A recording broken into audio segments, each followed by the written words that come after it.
A Ballad of Songbirds and Snakes. Where do I begin with this one? I've had to throw away 2 separate scripts trying to figure out what I want to say, and I don't think organizing my thoughts is doing me any favors here. And so I'm just going to speak my mind and hope that something eloquent comes from it. Welcome everybody to Camille's Harem, not just a podcast by novice writers, for novice writers, but also a YouTube channel. It is I, Nate, your host for this month's book review, and we're going to be taking a look at A Ballad of Songbirds and Snakes by Susan Collins, most notably known for her Hunger Games series. This is obviously meant to kind of piggyback off of the success of that series, even though it's a ship that has long since sailed. The premise of this book is one that I actually was very excited for. I love when books humanize their villains, where they kind of give us a deep background as to why the villains are the way that they are. I love seeing that kind of stuff, especially when it's pulled off well. And by the time I finished reading this story, I felt so underwhelmed. And this isn't like with Ash Princess, where I was underwhelmed to the point where it was just kind of average. It felt like a waste of my time, is what it felt like when I finally finished this novel. And that's the last thing you want to do when you're trying to make a comeback with a novel like this. I feel like Susan Collins' original Hunger Games trilogy definitely got worse as the story progressed, and this is just kind of a continuation of that. This is, of course, gonna go into spoilers. How could I not? So, let me just put this here. If you are an avid Hunger Games fan, then yes, read this book because you're gonna want to. If you have been waiting for this book forever, read it. You probably already have. And so if that's the case, this video is not for you.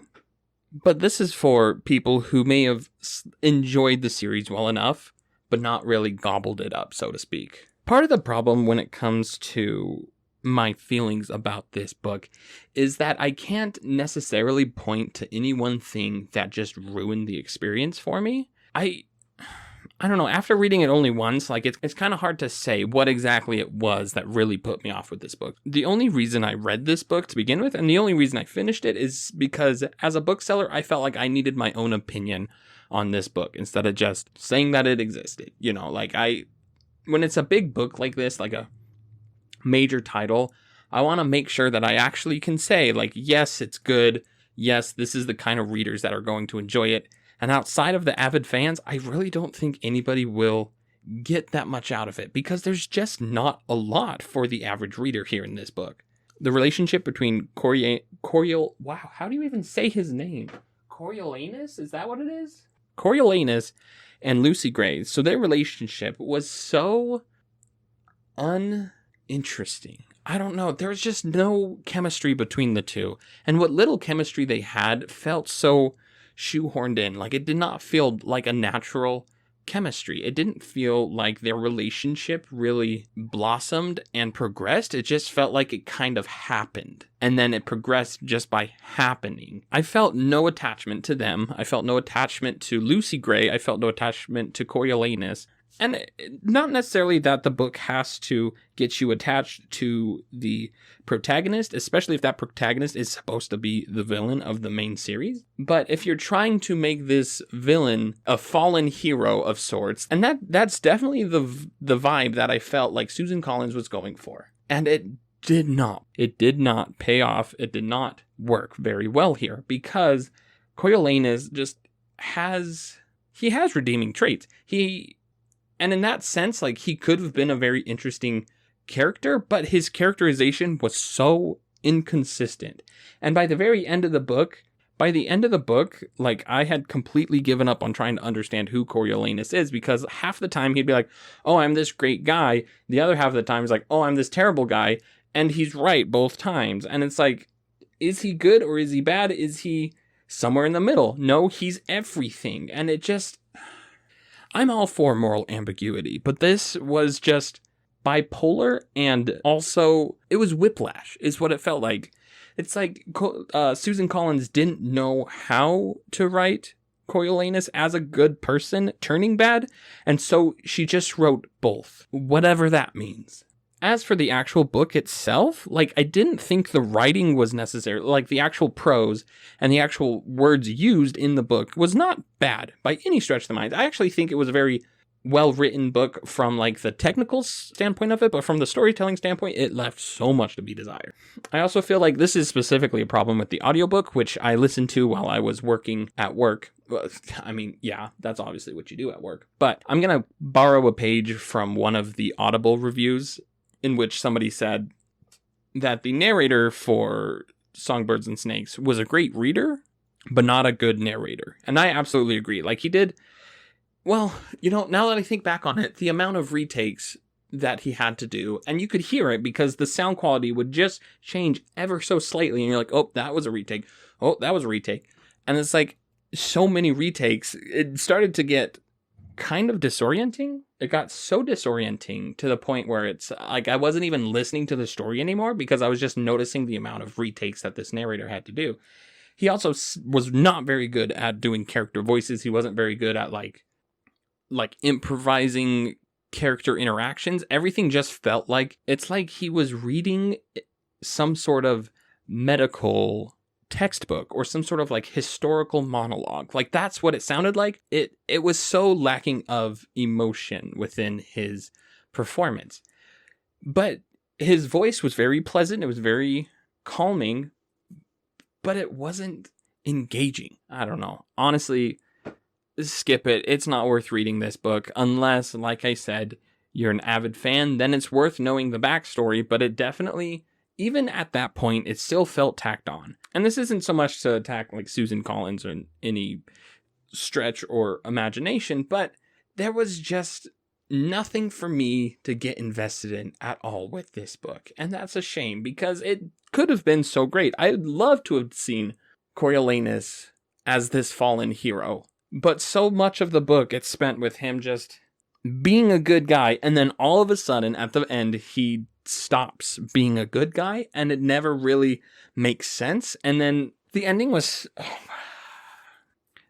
so anticlimactic, and it was such a bummer because we could have had something really interesting. And as I noticed that we were getting closer to the end, I realized, I was like, there's nothing set up to end this story.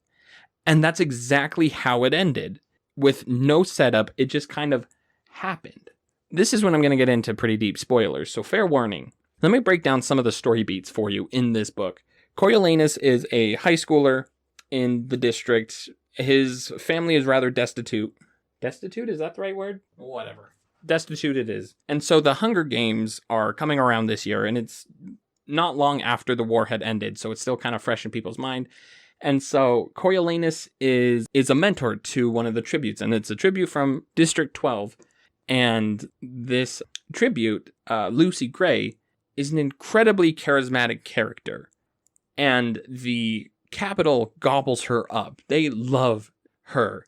And in turn, they start to pay attention to Coriolanus. And Coriolanus' goal with the Hunger Games is to gain recognition so that he can go off to college, can kind of rebuild his family honor, blah, blah, blah, blah, blah, all this kind of stuff. Great premise, great setup, and then the characters fall short. And so as the story progresses, Lucy Gray goes into the Hunger Games, she wins the Hunger Games.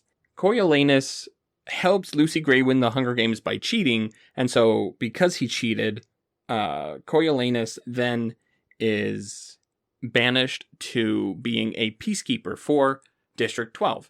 And so in District 12, he goes and he meets up with Lucy Gray again. And then they kind of meet up. They fall in love. Well, I guess they fell in love before the Hunger Games, even though they barely knew each other. I don't know. It was, like I said, the chemistry was garbage in this. And then they go and they're going to escape District 12 and go live on the run. And then all of a sudden, Coriolanus Snow just snaps, just starts going crazy and tries to kill Lucy Gray, but we don't even know if he succeeded in killing her. He just kind of like shoots into the wild beyond and then runs back to the Capitol, and that's that. And that's how it ends. That's how it ends. We don't even know if he succeeded. We don't even know if is a good guy. We don't even know, like, I mean, obviously he's not a good guy. He tried to kill his own love, but oh, it's so stupid. It was a mess. It was just a mess of an ending. It was a mess most of the way through. And the problem is that it wasn't inherently terrible at any point. There's so many redeeming qualities in this book that could have made it great, and it never cashed in on those qualities, and it never cashed in on its premise, and it was disappointing. And I wanted to like it, I really did, and I don't know. Here's my writing advice to all of you. Don't waste your time trying to write your villains as redeemable characters if that was not the original intent of that villain. Don't try to shoehorn it in later, like with this. I don't know if that's what Susan Collin did. I don't know if she originally planned to write this to show us Coriolanus Snow's whole backstory and why he is the way that he is. But don't shoehorn it in, because that's kind of what it feels like here. And even if she did plan on this being from the beginning, it just fell so flat. Well, there's not really a lot more that I can say without getting lost in the trees. And so I'll go ahead and wrap it up here. If you guys liked it, give it a thumbs up. If you didn't, a thumbs down works just as well. But if you didn't like it, or if you did like it, leave me a comment telling me why so I can get better. If you guys agree or disagree, I'd also love to hear it. I'd love to have a chat with you down in the comments below. As always, you can find us on a multitude of places. If you enjoy anime, we just started an anime podcast called Need for Weeb. If you enjoy writing advice, we also have our main podcast, Camille's Harem. And both of those podcasts can be found on iTunes, Google Play, Spotify, Podbean, all over the web. We're also on Twitter, Tumblr, and most importantly, Reddit, where you can join in on our discussions and we can be your writing group if you have none. Without further ado, we'll catch you in the next one. Bye-bye.